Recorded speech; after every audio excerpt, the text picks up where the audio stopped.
There's a lot of like change that's come out of Oakland. But yeah, it was rough. And I'm a little Asian girl, you know, and I don't take any shit. Because also, it's not just from being Oakland that I'm tough. I'm also a refugee, you know? I'm a Vietnamese refugee. You put that together. There's like no feelings at home. Like, what's a feeling? Yeah. You know? Like, there's no feelings at home. And then when you go to... I actually think it was being Asian and an immigrant that made me tougher. Because I would like... We came from Vietnam, you know? And I would go... Even in the projects, they'd be like complaining. And I'm like, yo... You get food stamps and air conditioning. Like, I came from a fucking village. Like, you know, this is all right. There was this rapper, this Sudanese rapper named Bangs, the funniest guy. I think he's a serious rapper. In 5, 4, 3, 2, 1. What's up, everybody? Welcome to another episode of the Genius Brain Podcast. We have a very, very special guest hailing all the way from Oceanside, California. Now, I know a lot of you guys have been wanting me to get some professional fighters in here. And guess what? We have Killer B. Nguyen. Not only a professional fighter, a motherfucking Vietnamese professional fighter. No, man, motherfucker. This is nuts. What's up? So, I actually found out about you. Because I only started watching 1FC not too long ago. So 1FC I started watching probably, it was actually around the time when they did the Ben Askren flip. Because I've always heard... Mighty Mouse too. Exactly. So I've only heard of 1FC every now and then, but because I grew up watching UFC and then Bellator I wasn't that big of a fan of. But yeah, then I started watching 1FC. Since then, I had no idea the competitive level that 1FC was on. Yeah. Because nobody was really talking about it. I think people in Asia knew what's up. Yeah. But over here, nobody did. And specifically when it comes to your guys' like bantamweights and featherweights, it's stacked. It's sick. It's unreal. Yeah, it's crazy. Just watching the level of striking out there is amazing. Because I didn't know also too 1FC held out kickboxing matches too. So it's just weird. So and super fights. Yeah. So I don't understand how that company works. So I thought it was just MMA. No, it's sick. Yeah, and then we're watching, what's his name? The dude that knocked out Sage Northcutt and almost killed him. Oh, Cosmo Alexander. That's my homie. Dude, Cosmo is dope. When they matched up Sage with Cosmo, I was like, what the fuck is going on? Yeah, you know, in Asia, they don't do you favors. They just they don't. They just match you up because, you know, when you go to Asia, especially Thailand, the mentality of fighting is you just show up and fight. Like, you just fight. They fight, like, every 2 weeks in Thailand, you know? It's not like you don't pad your record type of thing. They just find you whoever, and they, you know, match you up. And if you say yes, you say yes. And Sage Northcutt said C. I was like, because I know both of them. So I started MMA with Sage and his sister at the same gym. We started MMA together. Oh, what gym was that? Holger. I don't even want to promote his gym. MMA. Okay. I hate that gym. Okay. In Houston, Texas. And so anyway, we started together. So I love them. I love those kids. I love them. I love Sage. But I also know Cosmo. I've known Cosmo for a long time. And I was just like, when they were matched up, I was like, oh shit. That's the problem when people don't do their research, you know? Yeah. Do you think Sage Northcutt did not know the pedigree that fucking Cosmo Alexander came from? He's amazing. I think Sage Northcutt trusts people and does what they say. So whoever on that team that said yes, I don't know whom it was, but Sage will, you know, Sage is a good kid. I would have just looked at that and been like, hell fucking no. That would have been the point where I ran away from home. Yeah. Like, you know what? Fuck this, I'm leaving. I mean, just watching that, number one, it's not a cage either. Yeah. Like, he's going to corner you and he's going to knock you out. I didn't know the difference. I mean, I fought in rings before, but I fought MMA fighters in rings. When I fought Stamp in a ring, I was like, yo, this is crazy different. So, his range, I mean, I think the levels of striking was just not a match. I like, who doesn't like Sage Northcutt as a person, right? Yeah. But as a fighter, he hasn't really been tested. And you put that man against him. I mean, what did you think was going to happen? I didn't think he was going to get knocked out like that, though. Yeah, I mean, the thing is, oh man, it's tough with karate. Like, I mean, he does a good job, but a lot of karate people have to adjust, you know? The only person I know that does it so well is Wonder Boy, and he just freakishly has like that IQ. Yeah. But like even my good friend Michelle Watterson, she adjusts she doesn't use too much of it, you know? Yeah. Because you keep your chin up and you're bouncing and whatever, I don't know what game plan he had for that, but I knew like Cosmo was just gonna wait, and that chin was up in the air, and that face was relaxed. Oof. And he just hunted him down and he put him to a corner. He kept cutting him off. Oh my God, it was like a Fiat getting hit by a truck. I remember watching it and then my feet started sweating because I just saw him start cornering him. Yeah. And I'm like, what is this kid going to do? Yeah. And then lo and behold, he broke his orbital. Like he smashed his face in with one punch. And Cosmo felt bad after too. I talked to him afterwards. I mean, Cosmo's always been like, he's so sturdy and durable. There's a couple of fights I've seen him in and I've talked to him afterwards where he was like, man, I just wanted the decision because I didn't want to like break the person in half. I don't think he meant to knock him out that hard. I think it's just the position. If you see Sage was moving and while that's the problem with bouncing and fighting. You got to be careful bouncing because in mid bounce, you have no like clinch. Like you have no, like you're not tightening anything. Everything's loose. And he got hit mid air. What do you think about that? What's the fighter? He's the fighter that kneed Cyborg in the head and he broke his cranium. Yeah, he's awesome. That was another one I was gonna say. Was Cyborg's one was cringy too. Yeah. But Cyborg, I mean, he's the OG. Yeah. You know, and he's done a lot of things. With Sage, it was like this was his big new break at one, and he's just so young that hurt. But I mean, he hasn't been back since. Yeah, he hasn't been back since. I mean, I don't blame him. Yeah. Yeah. I mean, but I commend him for trying to come back. Because he has other options, you know? Yeah. Like, he's been to college. Like, he has a good future in other things, but I guess he just really loves fighting. His sister is also in 1FC as well. Kobe. Yeah, I love Kobe. I was like, holy shit. The funny thing is I didn't know who she was. I was like, she looks like Sage Northcutt. We used to fight a Legacy. Yeah, we used to fight a Legacy together.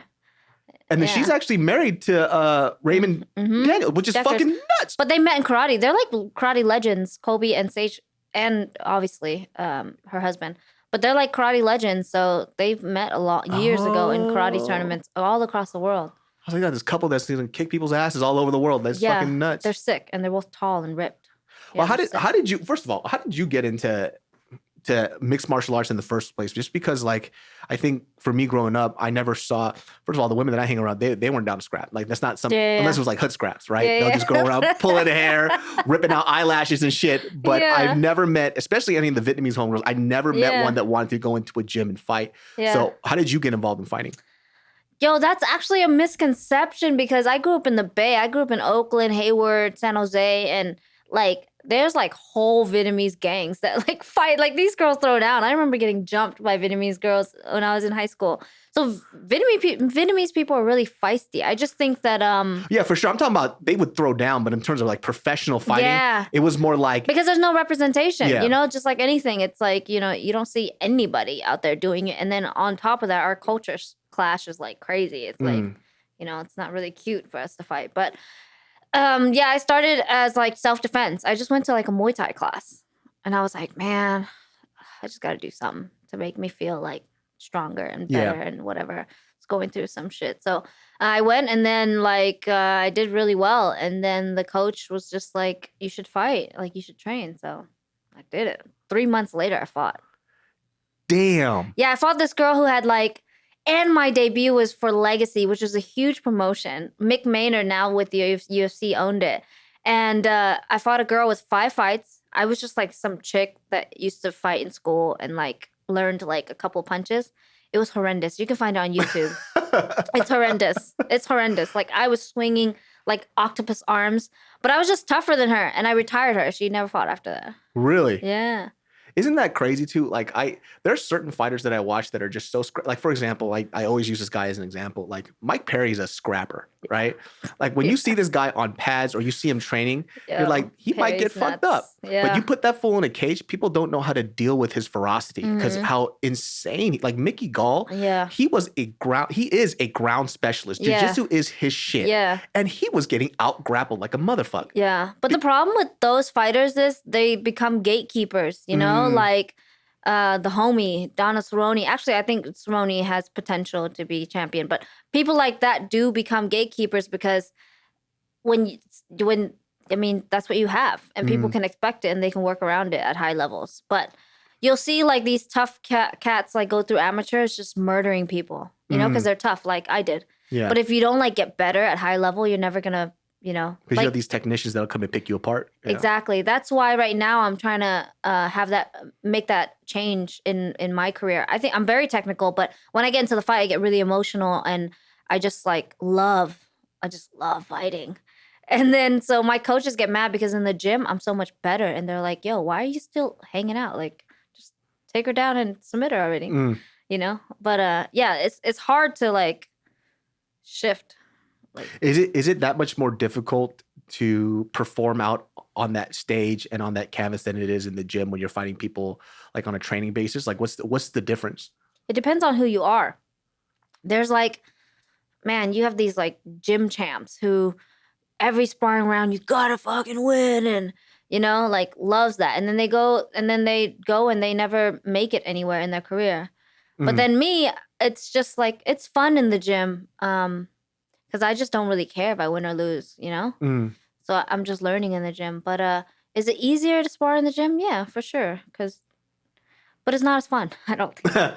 So many rules. I mean, I've been watching because I was just mentioning this to you before, like how with UFC fight nights. UFC fight nights for me, I would watch them maybe half the time, right? I've been watching every single one. The fights have been insane. And then a buddy of mine who was telling me kind of what you were talking about, how there's a difference between kind of training and fighting in the gym versus this. Well, now they don't have that crowd to get in their brain. Yeah. And so now they get to fight at their full potential. So we've been watching these fight nights where these fighters are coming out and they look like they're, you know, top 20 fighters. Yeah. And you don't even know who they are. But it depends on fighters. Like I said, like you don't see it, but it's subtle. The fighters that you see performing really well right now, those are the ones that do well in the gym. Because those are the ones that want to be comfortable and have fun. And then there's ones that aren't performing as well because they love the energy, the crowd, the pressure. You know, they love that chip on their shoulder. I don't know how I would perform. I would love to see. Like, I think my next event I'm sure the next events that I do will be closed door. And it's interesting to see how I'll perform. But do you prefer the crowd there? I love the crowd. You're fucking nuts. Yeah, fucking crazy I fucking love the crowd. I love the screaming. I love the energy. I love the heat. I love the lights. I love it all. That's fucking crazy. Yeah. So how did you switch from going from like Muay Thai all the way to MMA? Because I mean, obviously those practices are so different. Money. Oh, really? I did it because money. Because in Muay Thai, I can't even imagine if you grew up as a Muay Thai fighter in Thailand. But even in America, I was fighting every 3 weeks, and it was just like driving 11 hours cutting weight, like hot boxing in a car trying to cut weight on the way to a Motel 6 where it's like crackheads staying next door to you to fight for free, you know? Jesus. And like that was just like the career and the lifestyle of a Muay Thai fighter. And then you get into a bracket, you go to tournaments because there's not really big fights. So there's tournaments. And then you all of a sudden have like people that lie about their age because there's no like commission, you know, or their height or their weight. It's just nuts. I mean, it was kind of fun. And then I saw MMA and I saw Misha Tate and Ronda Rousey. I was like, yo, they're like doing interviews. They're like, their hair is braided. Like they have makeup on. Like it just felt like legit, you know? That's why I say, man, like corny as it can be, like as it can sound, representation is everything. Like I had no idea you can do that until I saw them. And I was like, nope, get me to MMA. But I wrestled in high school. People don't know that. Oh, really? Yeah, I wrestled in high school. How many years? 2.5, well, about 3 years off and on. That's dope. Yeah, and I wrestled in California, so that's like the hardest state to wrestle in high school. Oh, really? Because it's co-ed. You wrestle boys too. Yeah, I sucked. I got murdered all through high school because I always wrestled boys. And then when I started training in Texas, like there's girls that would swag in there like, yeah, I'm state champ. And I would just murder them. Just because the level of competition is just different.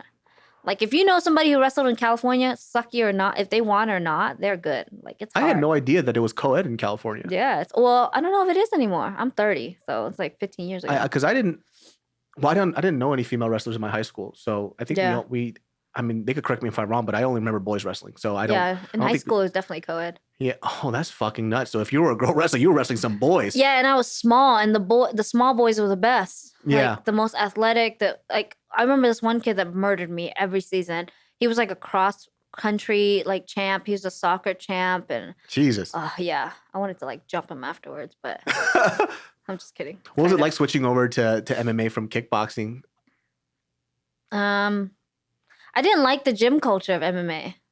It's like a bunch of wannabes and a bunch of like show-offs and a bunch of like fake Conor McGregors and like at least with Muay Thai with Muay Thai, I think the teachers are consistent and the coach is consistent. So there's if you're like a wannabe or if you're like fake about it, like the old schools will call you out.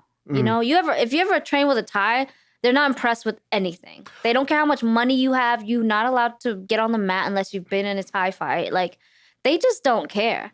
But in America, in the MMA culture, if you have a little bit of following or if you whatever, you could suck and they'll still take you just because of marketing or whatever. I had one because I trained with my buddy Nick, and we started off as fitness, and then later on he opened up, why don't you try sparring and kind of getting into it. Yeah. But I trained at this in Sacramento. There was this one like traditional like Muay Lao place. This motherfucker, because I've never trained at a traditional like Thai Lao gym. He beat the shit out of me. This man fucked me up, and I didn't expect it, Yeah. So I was, because these people, they don't hold pads. Yeah. They're gonna hit you. I didn't know. So, because he asked me if I was like, I trained a little bit. Yeah. Just sandbag a little just to see what he'll feel out. Yeah. But, with that too, I don't think he appreciated the fact that I kind of lied. Yeah. And he fucked me up. Hell yeah. It's like Asian culture. It's like you meet somebody's aunt, they're not going to hug you. They're going to smack the shit out of you, make fun of you. And if you can get through that, then you're family. Yeah. That's really how the culture is. They're going to beat the shit out of you. They're going to make fun of, honey, walk no good, kick no good. You look like shit, fat American. Like, once you get through that, and then they're like, okay.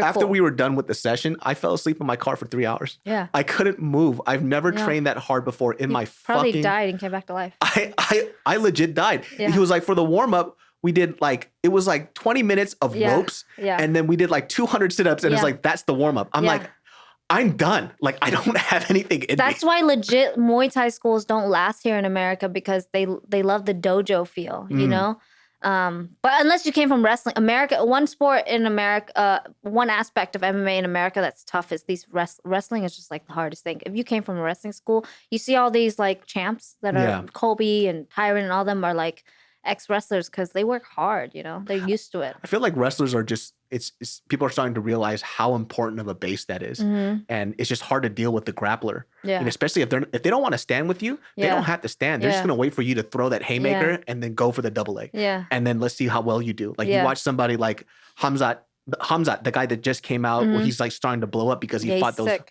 He's fucking nuts. Yeah. Like I had no idea because I haven't seen anybody really been able to do the Dagestani handcuffs that well, right? So there's only a few. There's Habib, and everybody else tries to do it, but somehow they always get out. It's scary because I'm telling you, there's probably they probably have like a den of like 20 of them waiting to unleash on America. Like they're probably like, oh, we got Khabib, we got this guy, and let's just release all of them. Like, oh shit, they're coming. Just watch. They're gonna murder. He got punched twice out of 2 fights. That's it. 2 strikes. Sick.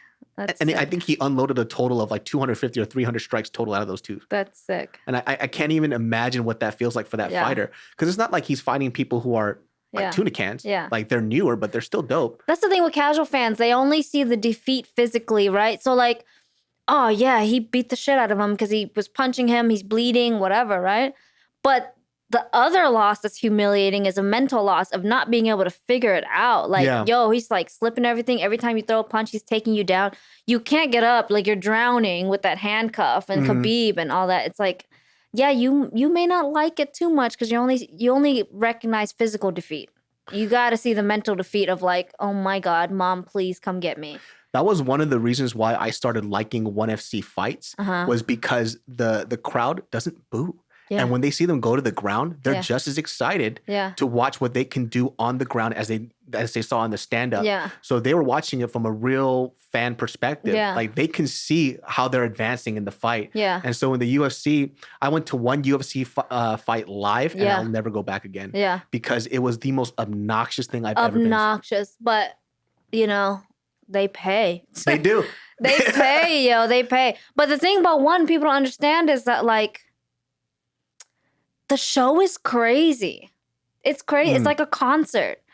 You get these like wristbands that go with the music, and then you have like, it's like a whole. It's like you get your money's worth. It's like a whole event at the UFC. I love going to UFC, but that's because I'm spoiled and I get front row seats. Yeah. If I was sitting up high, I wouldn't want to go to the UFC because you can't see anything, you can't hear anything. There's no like crowd interactions throughout the thing. Yeah. Yeah, but one is sick.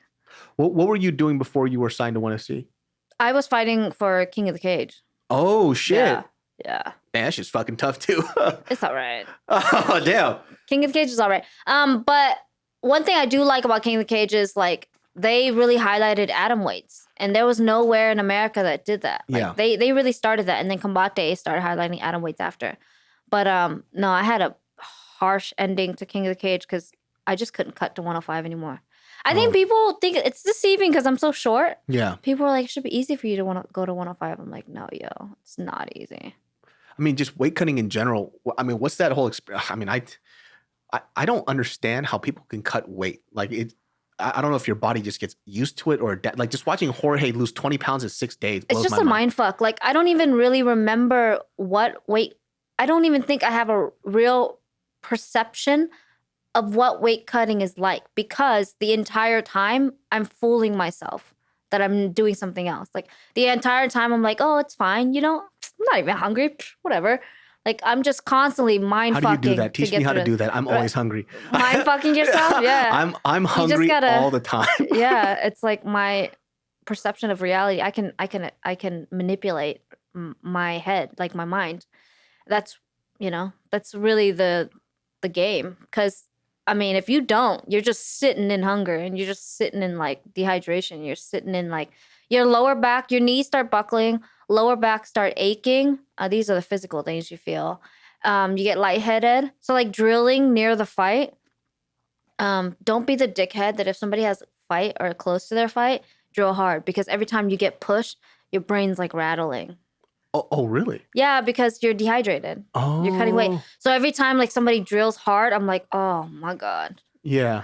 Yeah, so I mean, it's rough. Have you seen Cyborg crying? Dude, that was a really harsh video to watch. Just watching her go through that mental trauma of just, first of all, she's a fucking animal. And to watch her be that vulnerable and just bawling because she just wanted it to stop made me feel fucking terrible. Yeah. And people don't really empathize with her because they're like, well, it's your fault for being that big. I'm like, well, there's no higher weight class for her. Yeah. She has no choice. That's probably what the tears are from. I don't think the tears are from the pain. The tears are from just, this is my only choice. Like, there's nowhere to go from here, you know? Like, that's why I'm happy at one because I can take harder hits now. I've been dropped in King of the Cage and I've fought people where I'm like, what? Like, that's not my skill level, you know? Yeah. It's just from the weight cut that rocks you. Yeah. My last fight at King of the Cage, I got murdered by a girl that I beat quite easily before. Not taking anything away from her, but I'm actually kind of over like explaining myself with that. It is a weight cut. Okay. The fight was a weight cut. Yeah, you don't have like I got dropped 3 times and then she choked me out and I don't remember any of it. And I just remember after that loss, my coaches went in the back. Michelle was like giving me a speech and stuff. And I'm like, yo, it's fine. I'm just glad it's over. And then my coach was like, what did you say? I was like, I'm just glad it's over. He was like, you need a fucking break. Yeah. Because you're not even sad you lost. Like, I was just tired. Yeah. I was like, I'm so glad it's over. I don't know, because I don't weight cut. You know, I don't know what the fuck that really feels like. So I don't know how taxing it is and how draining it is. But I do know that when people miss weight, like by 5 pounds, I don't want to see that fight. Because statistically, they always win. And there has to be a reason for it. Like if you're missing weight by 5 fucking pounds, it's like, did you even try? You know, like what the fuck? Yeah. And it's rough when you watch in the UFC because it's such high level, high stakes, and they cut so much in the UFC. At one, I mean, honestly, I don't really care if you're missing weight or whatever because none of us are cutting water, you know? It's like, is there weight? Is it, how do they do the weight thing? They hydrate test you throughout the week with your pee. Oh. Yeah, your pee is tested throughout the week. And you know what's funny? The first time I did it, I thought I was good because I was hydrated. I didn't cut water. Even our perception as regular humans, not even fighters, of what dehydrated is not. Because I failed my first test, my very first fight I won, and I wasn't even cutting water. I was like drinking regular. So now I have to chug. Now I'm like more aware of how hydrated a human actually has to be hydrated. Like I was not hydrated and I didn't cut at all. I had no idea. I didn't know that's what ONE FC did. Yeah, that's pretty nice. No, yeah, our pee gets tested like throughout the week. So in return though, like people that like if you look at Angela Lee, Stamp Fairtex, people ask like, yo, they're much bigger and this and this. Yeah, but they still go through the same exact test. They just have to do it harder because people like them have to starve. Like they don't really get to eat. But your brain is still healthy. You can go without food. Yeah. Your body's still healthy with water. Even if you eat, if you dehydrate water, that is bad. You can't do that to your body, especially if you're going to do combat sports. So yeah, they still have to cut in the sense that fight week, they kind of don't eat, but they're still drinking gallons of water. You can survive. People do fast all the time. Yeah. Oh, I didn't know. Well, I guess that's a lot safer for the fighter then. So much safer. I mean, yeah, so much safer. I don't know how Sage would be if he'd fought in the UFC. When I saw it was when Cejudo TKO'd fucking TJ Dillashaw. And you saw TJ, he looked like a skeleton. And look at Aldo. Oh man, and like when you look at that and you say, "Oh, they're ready to go for fighting," I'm like, "Damn, I don't know about that." You know, even Aldo's last fight when he was fighting Peter Yan for the belt, right? He gassed out so fucking bad, and he looked great in those first 2 rounds. That's the thing. People just think like we're superhuman. We're not superhuman physically. We have the same exact body. We are superhuman mentally as athletes. Like, so when you see Aldo like that and you're like, oh, he's fine. He's an athlete. He can do it. No, he looks like that for a reason. Yeah. That's not healthy. Although he's mind fucked himself and he's ready mentally. Like what you see is really what you get physically. He looks bad and his body probably is doing bad, you know? And there's certain fighters too that now they're going up in weight class and they're seeing a lot more success because their chin is way fucking better. They're taking these hits a lot better and their stamina is so much better too. Yeah, I just feel bad for the people who are in between. There's a lot of in-betweeners who are like Kevin Lee is like an in-betweener. Big enough. Yeah, and then they go up and then they fail and they come back down and stuff like that. So Dos Anjos, he's one of those people. It's tough. Yeah. He's literally, he needs that weight class in between. Yeah. It's hard for him to find that good success in both those areas. And it's kind of hard watching because he's such a dope fighter. It's so tough because at least now at one, if I lose or get knocked out or something, I'm like, yo, I mean, I just wasn't good enough. I need to work harder. But then like when I'm cutting so much, I'm like, yo, was it a cut? Like I was dizzy all fight week. Like, you know, like I was, you know, shaky and all this stuff. At least now it's like win or lose, it's on me and on my skill. It's easier to assess. I mean, how do you fight like that? Like, I don't remember that fight. That's what I'm saying. No idea. It's kind of nuts is it because a lot of the times, because, I mean, you've trained and you've drilled so much when you're so mentally depleted and physically depleted, a lot of this just has to be instincts at a certain point, right? It's a mind fuck too. Yeah. It's all a mind. We're just sometimes like, if you see fighters cut so much weight and they just kill it, I mean, they're probably surprised they killed it. They're just like, their body's just like a zombie and their brain's powering them through all of that. Yeah. Honestly, like I said, I don't remember weight cuts. Why doesn't the UFC do the hydration test? I think that's like a very smart thing to do for fighters. Oh, because they're so big and I don't know, why doesn't a lot of big companies change an entire system? It's scary. And it's not that eminent yet. Like they don't think it's that important, you know? And they're not that concerned with changing culture. I don't know. I don't know what they think. It's fine, probably. And it's fine. I mean, whatever. You're the athlete at the end of the day. Because the athlete doesn't have to do that, but they want to. You don't have to. You're signing up to do it, you know? Yeah. I think it'd be cool if they did the hydration thing. But it's going to shift their entire rankings. It's going to shift everybody's performance. It's going to shift their entire system. It's a lot to change. Would you ever entertain the thought of like going to the UFC? Yeah. Yeah, I mean, growing up in America, I've always wanted to be in the UFC. That was like it. But I wasn't just gonna wait around forever, you know, for them to do atom weight. So I went to one, and I'm happy at one though. Like one, honestly, I didn't know what to think going in, but man, I'm like legitly. I don't hear a single fighter ever complain about ONE FC. Yeah, there's not a single fighter that ever says anything bad about that promotion. Yeah, and people think like we're made to say good things. Like, no, if you know me, I keep it real. I don't give a shit. Nobody can like censor how I feel about something, and I love one. Yeah, it's sick. Yeah, it's sick. Like. It's good. Like they, obviously, people like Angela Lee who are undefeated get celebrated and become champ. But also they value fighters like me, who I lose sometimes, I win sometimes, but I'm like one of the most entertaining fighters out there. People like to see heart in fighting. I think it's that weird balance of you kind of get to pick and choose what you like, right? Yeah. So if you like technicians, you like people to win, then there's a reason why even like Kamaru Usman, he has fans, but there's also an understanding why people don't like Kamaru Usman a lot. Yeah. You know, they don't like his fighting style. And that's completely fine too. Yeah. I mean, he is he's a specialist. He Yeah. does what he does really, really well, which is Yeah. step on feet and then not fucking around. But Kamaru Usman does what he does well. I can't knock him for it. He's sick. Like nobody, I think if you appreciate grappling and you appreciate what he does in the ring, it's very easy to love him. He's sick. But for people who only want to see Jeremy Stevens, Yeah. it's going to be hard for you to watch Kamaru Usman. I mean, but Kamaru doesn't really need you to like him. He's the champ. Exactly. People that fight smart but don't have the most fans because they don't think it's entertaining or whatever. It doesn't really matter because they have the belt. Yeah. And then people like me who kind of risk the win sometimes. Like you don't understand. Just fighters like me risk the wins. Like there's a couple of fights where like I should have taken them down and just, this is what I should do from now on. But I could have taken them down and just like laid on them and got the win. But I just want to fucking fight because I love like the gratification from it, of like just letting it all out. And I think fighting is like every human on this earth wants to know what they're made of at the end of the day. Cool, getting Lambos are dope. Getting bitches are dope. Getting money's dope. But at the end of the day, what do you really want? You want to know what you're made of, like what you can really do, right? And so fighting is like a representation of that.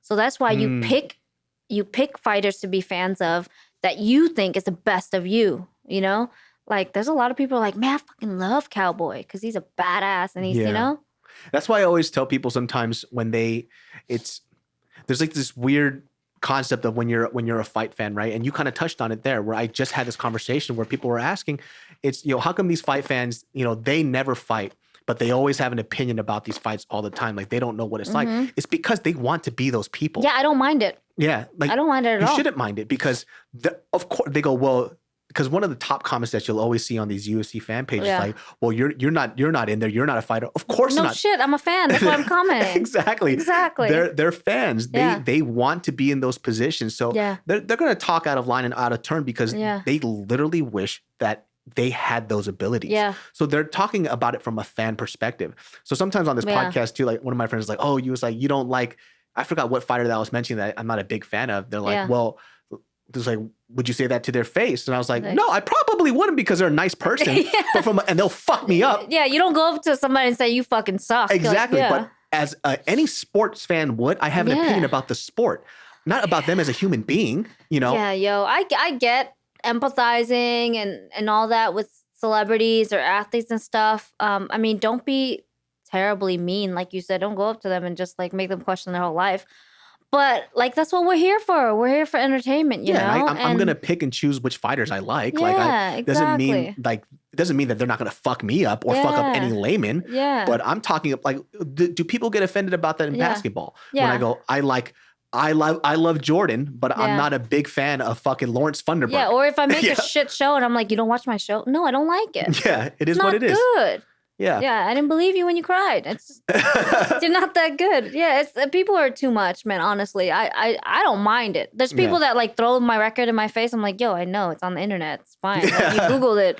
Whoopee. And then there's people who are like, yo, but have you seen B's fights though? Yeah. I always tell people like when they ask about me, you fight, I'm like, yeah, look me up on YouTube, not Google. Because my stats are aight. Yeah. But like my videos are sick, my highlights are sick. So it's whatever, dude. That record thing, I think when you start to become a fan of fighting, or what I do suggest for people to, if you are a really big mixed martial arts, boxing, or whatever, like combat sport fan, you should train. And the reason why I say that is because it makes the fights that much more fun. Yeah. You could see things that you never saw before from a spectator's perspective. Yeah, it's just more fun. Do you want to watch football with his wife or with him? Because he knows the game. Like his wife's not gonna know. Like, okay, some wives. I'm not doing the whole gender thing. Yeah. Some wives know football. Okay, but what I'm saying is, it's just more fun to know what the hell's going on. Yeah, when I started training, and then I think what I told my buddy Nick was, when we first started training, I told him like the reason why I want to train is because I'll be real. Like when I was watching UFC, and I watched it for a long time when I was younger. Yeah. Whenever I went to the ground, I didn't know what was going on. Yeah. Just except for the basic stuff. So I was like,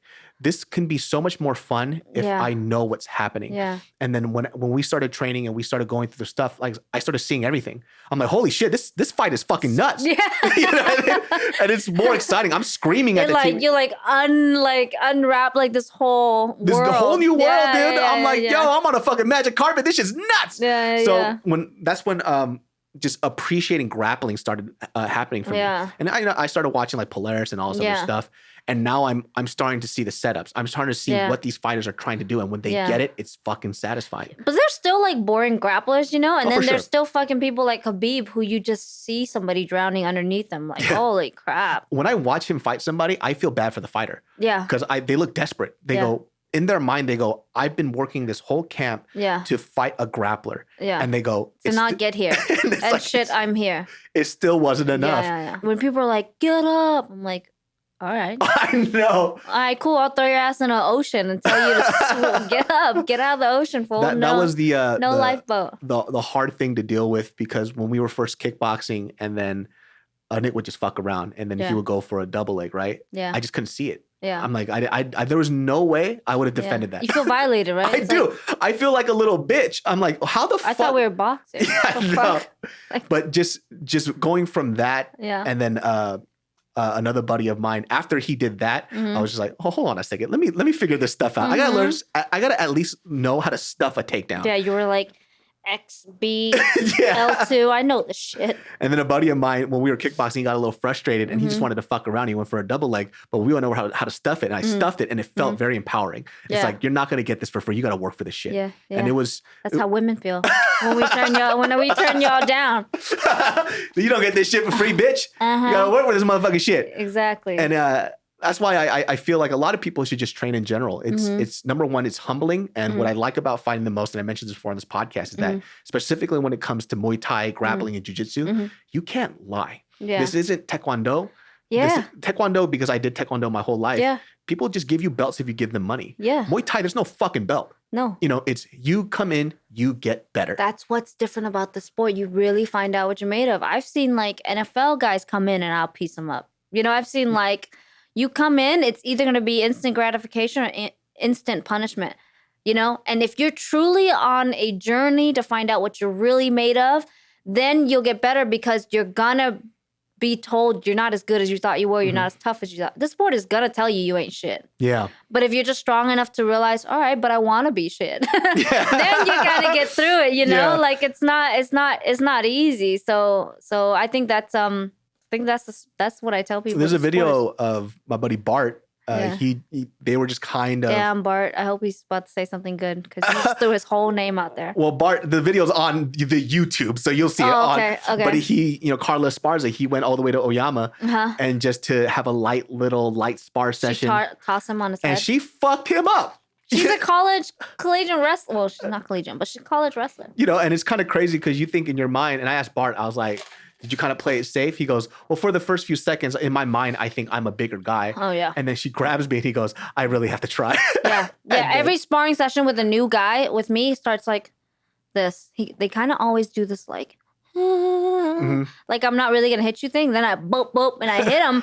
And then they start tightening up and they're like, all right, okay, my no bad. free hits now. Like, this is going to hurt. Yeah, for sure. Well, that's the thing. Like when you're a professional fighter, you're a fucking professional fighter. It is what it fucking is. You know? It's fine. It's fine. Because what people need to understand when they come to the gym is that we've all been fucked up. It is okay.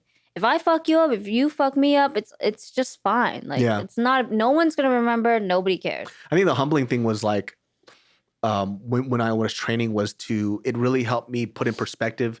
It's weird, right? How sometimes there's a gap between a regular person and an amateur fighter, and obviously the amateur to the pro, right? But there's some people who say that they fight a lot, but they just have big mouths. And I think that was the most disappointing thing for me, because prior to that, if somebody just told me that they were an amateur, quote unquote, kickboxer, right?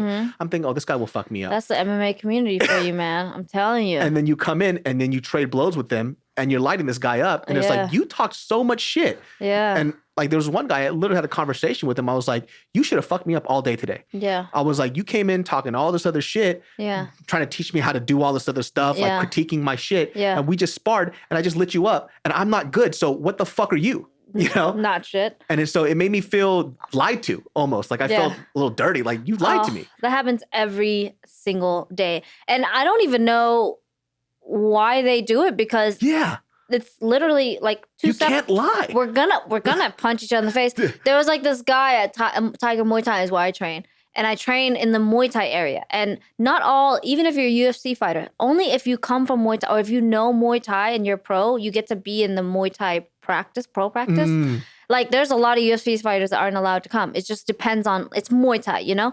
So there's some guy that came over. This kid was like, I want to spar. And the Thai coach was like ignoring him. He said, I want to spar. He was like, okay, let me see. He was like, what? Let me see. And then he started shadowboxing. He's like, no, you shit. Like, shit. Everything shit. No. No. And then he waved him away. And then they got really upset. And then they quit the gym. Wow. But it's just like, you don't see, in America, like we don't, that's not receptive. Like people don't receive that well. So they don't, people kind of humor people more here, you know? I watched the Tiger Muay Thai doc, the tryouts. Oh, shit. I almost cried watching people. Yeah. And I had no idea. Did you have to do the tryout too? No. Oh my God. I did not say that in a stuck-up way. I said that in a thank goodness way because I wouldn't have done it. Like, we sit there and watch. Like, I'm already, like, they just did 2 tryouts. I watched 2 of them, and I was already part of I'm the sponsored fighter there. Mm-hmm. So, like, and in Asia, one obviously is like UFC. So we're like sponsored, you know? So I'm sitting there like just watching like, ooh, like, oh. So like, but when they win those tryouts, like Mike Davis, he's in the UFC now killing it. Mike Davis is fucking dope, dude. I was there at his tryouts. He killed it. And when they win it, we're just like giving him rounds, like whatever he needs. You need me to drill? Like, because we respect you now. Like we saw you go through that. Like, I just think the Thais just need something. You have to just earn it. Like you just need to give them something. And that's why they have these kind of tryouts, you know, that most other gyms don't have because they're like, we don't know you. You can't just walk. We got to show you something. You got to show us something. The Muay Thai tryouts where the pad holders are fucking these guys up. Thai pad holding. I would have cried. Like the moment people do. I would have broke down because it's not like people do. They're not even doing it for show. They're cracking. Oh, they don't care about the show. Yeah. Yeah. And they're just like afterwards, after this guy is just had like the spirit beaten out of him, he goes, he's pretty good. Yeah. Like, hey, fuck you, guy. Yeah. I'm dead because of you. Yeah, they're like, hey, you want to go eat? Yeah. It's like after you just beat the living fucking shit out of me. Yeah. And only Thais know how to do that. Not that they know how, but they just don't have that like boundary. Because I remember one time they have like Muay Thai day, then they have a boxing day and a conditioning day. Mm-hmm. The boxing coaches, they're just from a technical boxing thing. You know, they were like trying to make it tough, but it looked like a normal practice. Mm-hmm. You just can't mimic what the Thais will do you because our boxing coaches were just not like ready to like sock them in the face. You know? Like the boxing part is just not as fun to watch as the Muay Thai part. That's what I was watching. That's why I was kind of surprised with the guy at that gym in Sacramento. I didn't realize how traditional he is. Mm-hmm. So when I walked in for the first time, I mean, he had those classic old puzzle mats and whatever. Who? Master Tong? I can't remember his name anymore, but I only have... From Alpha Male? No, not Master Tong. Okay. He's just like a traditional Muay Lao guy. Like he trained in Laos and everything. Okay. And this guy, like I had no idea, but right when I walked in, I saw the shrine, I saw the incense, and I had to bow and do the whole thing. I was like, this is going to be a bad day. Also, another tip, if he's drinking what looks like Coke, get out of there. If you're not ready, if you're not about that life, it is not Coke in there. When Thais are drunk, they are so good at pad holding, but they're so mean. That's fucking my nuts. crew, like when he quit drinking, I could tell because he was leaning out. I'm like, yo, happy for you, but I don't want you to hold pads for me anymore. He was like, what? I'm like, you're better drunk. You know? Yeah. Like, yo, who the hell is this? I would have just gone and gotten a Western pad holder, you know? What's like the reasoning for them to be like so tough? Is it because it's necessary? Like why has it been like that for so long? Yo, the thing is, it is a sport. Let me say this the right way. It is a survival type of sport out there, you know? It's in Asian culture, usually, I'm not speaking for everybody, but there are a lot of misfortunes. There's a lot of underprivileged things, but you kind of just suck it up in order to get through life, you know? And it's the same thing with sport. Like you accept things and you just move on. You just keep going. You don't really fight the system. You don't really fight, you know, and you just got to really earn it. And so the old schools are just like that. You really just got to earn it. And there's like, there's a pride in it though, you know? There's a lot of fighters you'll meet in America where like, yeah, you know, I fought pro. But there's so many of them, so fucking saturated, and they didn't go through anything. So it doesn't really mean anything unless you're in the UFC or Bellator. But in Thailand, you could be anybody. If you've gone through a Thai camp and fought, in Thailand, everybody will respect you just because we know what you went through. Or before you became a pro fighter, were you somebody that just liked to fight in general? I had to. I grew up in Oakland. What part of Oakland? East Oakland. Oh yeah, you grew up in the Yeah. you motherfucking the cuts. Yeah, so it's like I grew up in I grew up in a So bad just to neighborhood. get people out there, if you're not from the Bay Area, because I'm from Sacramento, we used to go kick it around Oakland, like East Oakland. Did you? Right? Why? Just a lot of homies were out there. So, Okay. But that place I was terrified. You know what I mean? And mind you, I'm not a thug. I just grew up around people who happen to do gang shit, and they would let me still hang out with them. Gang. So I would hang out with them, right? But they know I'm not about their life, so they're very protective of me. But I remember, so when I was driving back home one day, and this is when I knew, I was like, oh, East Oakland is not a nice place. Mm-mm. There was just a gang that was in front of a fucking freeway, and they were taking toll for people to even go through. They're like, no, you got to That's piss. actually common in the projects. Yeah. So every time you drive into the projects, there's kids waiting in front. So the 10 from if you're 9 to 15 in the projects, that's your job to see who's coming in there. And if there's cops or anything bad coming in, you let everybody else know. Shit was That's nuts. the hood toll. Yeah, and so when I was there, and I remember I was like, damn, I grew up in maybe not the most nicest area in Sacramento, but I was like, East Oakland is something different. Yeah. You know, certain parts like that, Modesto, Stockton. Not all poor neighborhoods are dangerous, but dangerous neighborhoods are dangerous. Because you and I are the same age. So East Oakland at that time was bad. Crack years. It was 90s. fucking nuts out there. Yeah, it was Black Panthers and yeah, it was a lot. But I'm proud of Oakland in the sense that it's very progressive, you know? Mm-hmm. There's a lot of change that's come out of Oakland. But yeah, it was rough. And I'm a little Asian girl, you know? And I don't take any shit. Because also, it's not just from being Oakland that I'm tough. I'm also a refugee, you know? Yeah. I'm a Vietnamese refugee. You put that together. There's no feelings at home. What's a feeling? Yeah. You know? There's no feelings at home. And then when you go to, I actually think it was being Asian and an immigrant that made me tougher because I would we came from Vietnam, you know? And I would go, even in the projects, they'd be complaining. And I'm like, yo, you get food stamps and air conditioning. I came from a fucking village. You know, this is all right. There was this rapper, this Sudanese rapper named Bangs, the funniest guy. I think he's to him, he's a serious rapper, but to the rest of the world, I'll show you a video later. It's the funniest fucking. Right. He has a song. Insert video here. Yes, Just kidding. He had a song called "Let Me Take You to the Movies." Wait, what? I'll show you. You'll fucking die laughing. The theater? Yes. So this guy, he had this line that was the most fire fucking line ever because of how real it was. Do it. He goes, a lot of these rappers out there is talking about they have it hard. I don't even have shoes. I said, oh shit. Bad. That's why I'm when people are scared of Francis Ngannou, I'm like, don't be scared of his size. Be scared that he's from the fucking village and he will stop at nothing to beat you. Dude, when I see Francis Ngannou in a cage, I go, I wonder what the other fighter is thinking right now. Well, so I started rewatching a lot of Francis's fight, and I didn't realize that before he knocks somebody out, the other person actually connects a hit before his hit.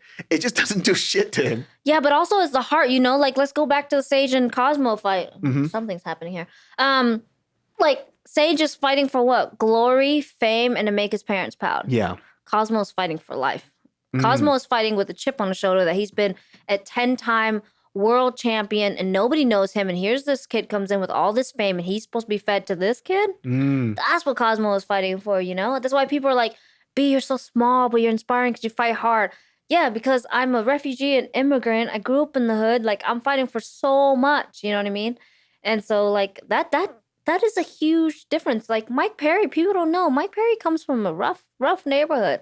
And he has a lot of trauma in his life, you know? It's people hard can't to beat tell that. from just Mickey looking at Gall was chilling. Mm-hmm. You know? Mickey Gall had daycare and babysitters and shit. Man, so that's so funny that you were talking about this because I feel like a lot of the people that I connect with are also people who grew up in a similar socioeconomic situation that I did, right? Yeah. There's something about the worldview, how you view things, how you appreciate things, and how you respect things. Yeah. That's different when you didn't grow up with a lot of things. Yeah. And so it's true. When you see somebody like Mickey Gall and you see somebody like Mike Perry, who, you know, he's dealing with a lot of mental shit right now. Yeah. But when somebody grew up in the cuts and you try to take, it's like you're trying to take a bone away from a dog when that's all he has. He's not going to let you get that bone that easy. I dated a fighter from my gym a long time ago, 6 years ago. And he is a martial artist, we used to always say, and I'm a fighter. You know, now I've learned to infuse the two. But he was just so much better than me. Yeah. But he just didn't have the heart I had, you know? So he didn't make it anywhere in his career. But like, there's two different things, I think, you know? Like in that fight, Mike Perry was the fighter and Mickey Gall was the martial artist. Yeah. I'm not going to pretend to know I'm Mickey Gall's background, but I can just kind of tell. You can kind of see it, like you know? Mike Perry. It's maybe it's that whole thing of like, it reminds me of when MMA started exposing a lot of traditional martial arts, right? And traditional martial arts, yeah, if you can fucking heel hook somebody in the head, fantastic. One of the most powerful kicks that has ever existed in martial arts. Can you get it done though? You know, and that's like that difference when people started seeing like Taekwondo, it has a lot of its uses in martial arts. Yeah. But that alone as a martial arts. It's not battle tested. Exactly. That's why I love ring tested. Like, that's why now I'm going to start doing like technique videos and things like that I never thought about doing before. I'm like, what the fuck? There's plenty out there, you know? But I'll look through YouTube and it's all like these people from dojos. I'm like, yo, that's not going to help a real fighter in the ring. There's a guy that I'll use for example. This guy, his name is DKU, right? He's a Korean guy. He's the one that's he got really famous because of these videos of him showing off, not showing off, that's the wrong word, but he was doing a demonstration for special ops people, like how to disarm and fight. Yeah. He's a very, very fast guy. Yeah. Right. But you watch his sparring footage, that's where it's not battle tested. It's these people, I think your stuff works great on people who haven't had a single ounce of fighting history. Yeah. But you have somebody who's a fighter who scraps, it's not going to be that easy. I think that's the problem really too with people out here is like life and martial arts is it's okay to find your lane. It's when you think you're supposed to be in this other lane that you ain't equipped for. That's the problem. Like, it's okay to be like flashy move guy, you know, but don't try to teach fighters.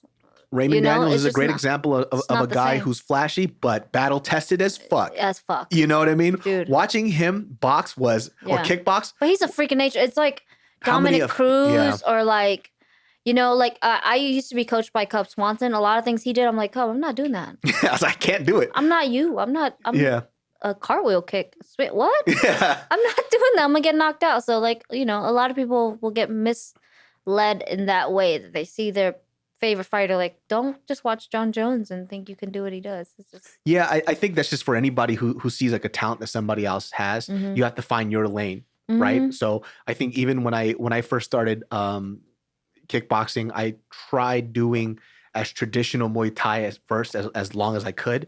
But, you know, I started in Taekwondo and I think I started finding more success mixing the both instead of trying to just do something. And I think that's important for people when you find coaches. I think a coach will be able to find what your greatest abilities are and then heighten that instead of telling them you should work what I tell you to do. Yeah. You know? I mean, people always say like, damn, B, you've been at all the gyms. I'm like, yeah, I haven't found like, I mean, I love Tiger.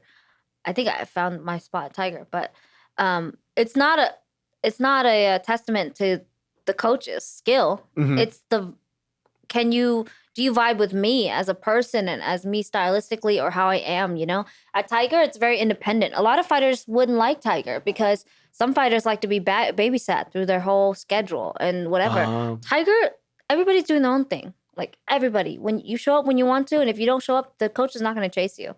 You're just going to lose the fight. Like, so that's why they kind of find those specific people who are kind of gonna they know that they're here to win. Yeah, and they'll drop you any day if you want to come out there and be like spoiled because they deal with Asian fighters out there, and that's the difference with 1-2. And I wish that more people would be inclined to watch it because there's like stories like Samapet, who's like a Thai legend. He used to pick up trash for a living just to like feed his family, you know? Oh shit! And now he's fighting on one. There's people like that. Like this girl I fought, Bozina. She's a Lumpini. No, what's it called? Lithaway champion. Lithaway is bare knuckle. Lithaway is fucking nuts. So these people are fighting for their lives and they're fighting for their families. They're fighting for legacy. So you're really gonna see some bomb ass fights. Yeah. It's not like you're going to see some fighters where it's like, all right, cool, whatever, on to the next. Or I got a big paycheck. Watching Eddie Alvarez go into 1FC and then getting his Timofey, we did the camp together. Timofey's my teammate. We did camp together, and you should see Timofey. He's like, no stopping him, dude. That shit was crazy. And I was like, welcome to 1FC, huh? I was like, 1FC? I mean, yeah, Eddie Alvarez was a little older, but he is definitely top tier in the UFC too. Yeah. He was still dope. Yeah. And he got fucking smashed. Yeah. I'm talking about he went head to head with Poirier. Yeah. So, watching that fight, my jaw dropped. I was like, of course, UFC has the best in the world, but so does one. And especially, I will tell you now, if you're a lighter fighter coming to UFC, you need to research. Hey. You need to be careful because like these 35ers, 25ers, 45ers, holy moly. You fought, they have ring promotions too. It's not just the cage. I fought Stamp in a ring. That was my biggest mistake in my entire career. Holy crap. She was so comfortable with the clinch. So like, if you, I watched the fight over and over again. It's actually, I think, one of the greatest female fight. Not because of me. It's just I watched it over and over again of ONE FC because, like, if I watched the fight from my end, from beginning to end, I'm like, okay, B, you did the double leg, good. You reaped, good. Like I did everything right. Her clinch was just superior, and she was so comfortable. They can kind of sit on the rope. They can kind of lean on the rope, and then they can clinch you out and move. Like it's just, I was just in it. I thought I was coming in there with MMA experience because it was MMA, but she brought in ring experience, and I was like, holy shit. Yeah, because against the cage, I can lean against them and reap them down a lot, like slide them. You've seen that, right? Yeah. Like slide them down or like trip them or whatever. But in the ring, I just couldn't. Like she was just so set in the rings. I think that's like one of those things where I'm watching these fights and you see somebody with a great clinch game. Yeah. And it's like having a lobster just grab hold of you and you're fucked. Dude, and it's humiliating because like it's more painful. The knees, like it hurt. Yeah. I didn't show it because I'm crazy. And adrenaline. That's the thing that I always see. Like when I watch fighters and they just take a leg kick, Mm-hmm. it does, like, if we're sparring and somebody hits with a leg kick, I go, time's out. Really? I'm like, that shit locks up. I'm like, you fucking dick. Yeah. Like I can't move my leg. Yeah. And then I just see fighters just take it. Yeah. Like a full blast, sat down leg kick and they're still bouncing. I'm like, no, that happens so often in ONE when fighters from other countries come over and they don't know how to check a leg kick. Their legs just smashed because these guys are just bad. It's bad. There's like a small little clip that I have in my phone of just because Nick and I were sparring a little bit. He always goes easy on me, but I had shin guards. And then I think he forgot he didn't. He hit me with one leg kick, and I was like, he forgot he didn't. What a dick. Nick, you're a dick. I was like, we're done. He forgot he didn't. And the next day, the inside of my leg was fucking bruised all the way up. I was like, fuck this guy. That shit hurt so bad. And I was like, man, I'm not about this life, huh? If you're ever in Asia, if you don't have your shin guards or you forgot, go home. Yeah. Don't even go. Because, you're going to die. Like, if you don't have your shin guards, they will kick you as hard as that you can because they find it like disrespectful, like, Oh my God. They will fuck you up, bro. How do you, when you train versus like in Asia and over here, is Asia always tougher? Yeah. Damn. Here the wrestling's tough. Like wrestling practices in America are fucking sick. Yeah. Wrestling's over there. The coach, George Hickman, he's really good, but the general public just isn't that good yet. So I'm like wrestling, I'm like, yes. And everybody's like, oh my God, it's wrestling. Yeah. But when it's like Muay Thai day, it's like, oh shit. Like, it's going to be rough. It's going to be rough, Definitely, I have seen fighters over there that are fighting for chump change, that are trying to make it in the world. And it kind of breaks my heart because they don't have the opportunities that a lot of people have here in America. They're just sick. There's like 16-year-olds that'll kill a lot of pro fighters here that I've like, as far as striking. Yeah.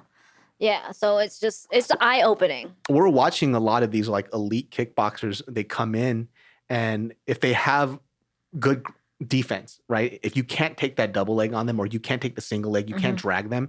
Like Adesanya is a great example. He's not going to let you touch him. And people are like, they were talking mad shit. Now, I've been a huge Adesanya fan, so when he came to the UFC, I got really hyped. Yeah. But I was you knew him during kickboxing. Yeah.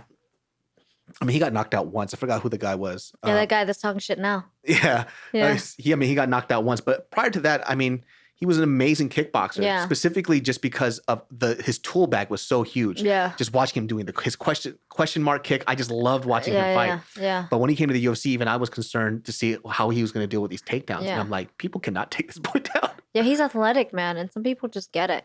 I feel like his fight IQ is so high. Yeah, some people just get it. Like, and then some people have like Stamp. I have pretty good wrestling.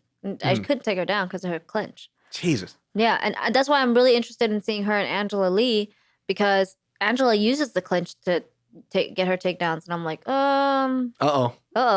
That might be some trouble. Yeah. Whoa. We might have a problem there, but yeah. When you go to a fight, right? And I always wondered about this too, specifically with fighters. Like, is there some kind of like mental like downfall that you have from taking a loss, or is that something that you just take well because you've had like a harder upbringing? Because sometimes when I watch fighters and I see how they take these losses, and I'm always worried about their next fight to see how it's going to fuck them up mentally. Because specifically undefeated fighters, those are the worst. I was just gonna say that my first loss was probably the worst.